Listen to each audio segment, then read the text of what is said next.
Hello बच्चों, चलिए प्रश्न को देखते हैं। प्रश्न है, एक समबाहु त्रिभुज एबीसी की भुजा 2a है, उसके प्रत्येक शीर्ष लंब की लंबाई ज्ञात कीजिए। तो प्रश्न को हल करें उससे पहले जो प्रश्न की मुख्य अवधारणा है उस पर विचार कर लेते हैं। तो इस प्रश्न के लिए जो मुख्य अवधारणा है वह हो जाएगी पाइथागोरस प्रमेय, अर्थात हम यहाँ पर यह देखेंगे कि पाइथागोरस प्रमेय क्या होती है। तो पाइथागोरस प्रमेय किसी समकोण त्रिभुज के कर्ण भुजा का वर्ग शेष दो भुजाओं के वर्गों के योग के बराबर होता है, अर्थात कर्ण का वर्ग बराबर आधार का वर्ग योग लंब का वर्ग। मान लेते हैं कि यह क्या है, कोई एक समबाहु त्रिभुज है और यहां से हमने एक शीर्ष लंब इस प्रकार से डाला है। इसे नाम देंगे त्रिभुज ए बी सी। कोई बिंदु डी है जिस पर क्या डाला गया है, शीर्ष लंब डाला गया है।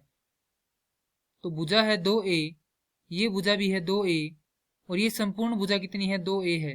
परंतु जैसा कि हम जानते हैं कि जो समबाहु त्रिभुज है उसका प्रत्येक शीर्ष लंब क्या करता है, उसकी सम्मुख भुजा को अर्थात जिस भुजा पर शीर्ष लंब डाला जाता है उसे दो बराबर भागों में बांटता है। तो ये कितनी हो जाएगी, a हो जाएगी और ये भी कितनी हो जाएगी, a हो जाएगी।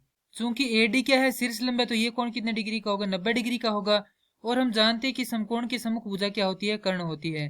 तो यहां से लिखेंगे त्रिभुज ए बी डी में पाइथागोरस प्रमेय से जो त्रिभुज ABD है उसमें कर्ण है हमारे पास AB, तो AB का वर्ग बराबर आधार है हमारे पास BD, BD का वर्ग योग लंब है हमारे पास AD, तो AD का वर्ग। हमें AD ज्ञात करना है, तो यहां से हम क्या करेंगे, AD का वर्ग बराबर लिखेंगे AB का वर्ग घटाव BD का वर्ग। अब जो मान है वह रख देंगे, तो AD का वर्ग बराबर AB का मान हमारे पास 2a है, तो 2a का वर्ग घटाव BD का मान है हमारे पास a, तो a का वर्ग। तो AD का वर्ग बराबर हो जाएगा 3a का वर्ग। क्योंकि इसे हल करेंगे तो यह क्या होगा, 4a का वर्ग होगा, इसमें से a का वर्ग घटाएंगे तो हमारे पास क्या आएगा, 3a का वर्ग आएगा, जो कि हमने क्या कर दिया, यहाँ पर लिख दिया है।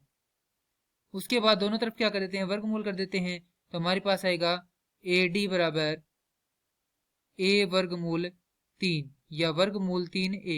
तो हमारे पास जो शीर्ष लंब AD है उसका मान आ चुका है। और जैसा कि हम जानते हैं कि समबाहु त्रिभुज में प्रत्येक शीर्ष लंब बराबर होता है, तो यहां से हम लिख सकते हैं कि प्रत्येक शीर्ष लंब की लंबाई बराबर a वर्गमूल 3 इकाई है। और यही क्या है, हमारे प्रश्न का उत्तर है। मैं आशा करता हूं कि यह प्रश्न आपको समझ में आया होगा। धन्यवाद।